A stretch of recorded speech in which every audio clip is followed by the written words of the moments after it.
Hi friends, welcome to our channel. Satyabhama serial next ఎపిసోడ్లో ఏం జరగబోతోందో ఈ వీడియోలో చూసి తెలుసుకుందాం. డిఎన్ఏ రిపోర్ట్స్లో ఏమని తేలనుంది, అసలు ఏం జరిగింది అని తెలుసుకోవడానికి ఈ వీడియోని స్కిప్ చేయకుండా ఎండ్ వరకు చూసేయండి. సత్య మహాదేవయ్య దగ్గరికి వచ్చి, అయ్యో పాపం, మీకు ఎవరూ సహాయం చేయడం లేదా మావయ్య? సరే, కలియుగం అంటే ఇదే కదా, మనం అనుకోనివి అన్నీ జరుగుతూ ఉంటాయి. అంటే మీరు ఇలా డిఎన్ఏ టెస్ట్ చేయించుకుంటారని మీరస్సలు కలలో కూడా ఊహించి ఉండరు కదా, కానీ అది జరిగింది.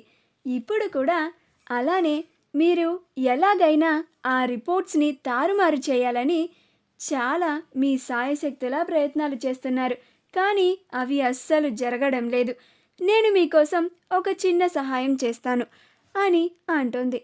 అప్పుడు మహదేవయ్య ఆశ్చర్యంగా చూస్తూ ఉంటాడు. అప్పుడు సత్య, అంతలాగా ఆశ్చర్యపోకండి మావయ్య, ఏం లేదు, నేను ఎవ్వరికీ తెలియకుండా మీ పచ్చబొట్టు కొడుకుని మీ గదిలోకి రహస్యంగా తీసుకొని వస్తాను. మీరు ఎవ్వరికీ తెలియకుండా కేవలం మీ పచ్చబొట్టు కొడుకు ముందు నిజాన్ని ఒప్పుకుంటే చాలు.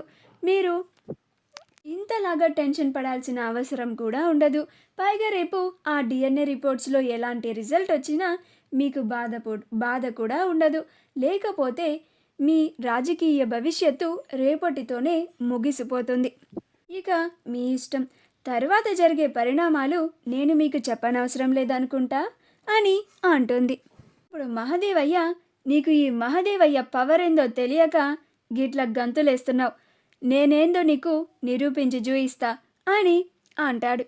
అప్పుడు సత్య, నేను కూడా చూస్తున్నాను కదా మహదేవయ్య గారి పవర్ ఏంటో. కేవలం మీరు కన్న తండ్రి కాదని మీ కొడుకు ముందు ఒప్పుకోవడానికే మీరు ఇంతలాగా భయపడుతున్నారు. అలాంటిది మీరు నేను పెద్ద గొప్ప అని చెప్పుకుంటున్నారు ఎందుకు మావయ్య, కానీ మావయ్య అని అంటుంది. Okay, no problem. మీరు ఒప్పుకోకపోయినా రేపు డిఎన్ఏ రిపోర్ట్సే అందరి ముందు రుజువులతో సహా నిరూపిస్తాయి కదా, అప్పుడు మీరు చచ్చినట్టు ఒప్పుకొని తీరాల్సిందే. అప్పుడు ఇప్పటి వరకు మీ చిన్న కొడుకు మూసుకుపోయిన కళ్ళు ఒక్కసారిగా తెరుచుకొని మీ ముందు రుద్రతాండవం చేస్తాడు. మిమ్మల్ని ఏం చేస్తాడో కూడా మీ ఊహలకే వదిలేస్తున్నాను, ఎందుకంటే క్రిష్ గురించి నాకన్నా మీకే బాగా తెలుసు అని అంటుంది. ఎప్పుడెప్పుడు ఆ డిఎన్ఏ రిపోర్ట్స్ వస్తాయా, ఎప్పుడెప్పుడు అసలు నిజం బయటపడుతుందా, ఎప్పుడెప్పుడు మీరు క్రిష్కి కన్న తండ్రి కాదు అన్న అసలు నిజం అందరి ముందు బట్ట బయలవుతుందో, నేను ఆ సంఘటన కోసం 1000 కళ్ళతో ఎదురు చూస్తున్నాను అని అంటుంది.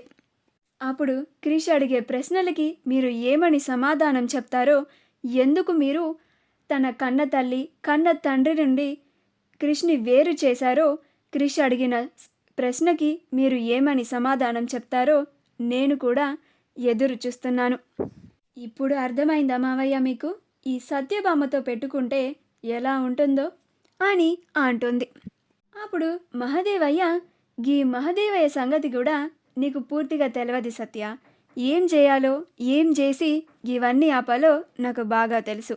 వీటన్నిటి నుంచి ఎలా తప్పించుకోవాలన్నా కూడా నాకు బాగా తెలుసు. ఇక నీ మొగుడి సంగతి అంటావా, గాడొక పిచ్చోడు, నేనేం చెప్తే దానికి తలుపుతాడు, వాణ్ణి కంట్రోల్ చేసుడు నాకు చిటికెలో పని అని అంటాడు. మా వీడియో కనుక మీకు నచ్చినట్లయితే లైక్ చేయండి, షేర్ చేయండి, మా ఛానల్ని సబ్స్క్రైబ్ చేసుకోండి, పక్కనే ఉన్న బెల్ ఐకాన్ని క్లిక్ చేయడం మాత్రం మర్చిపోకండి.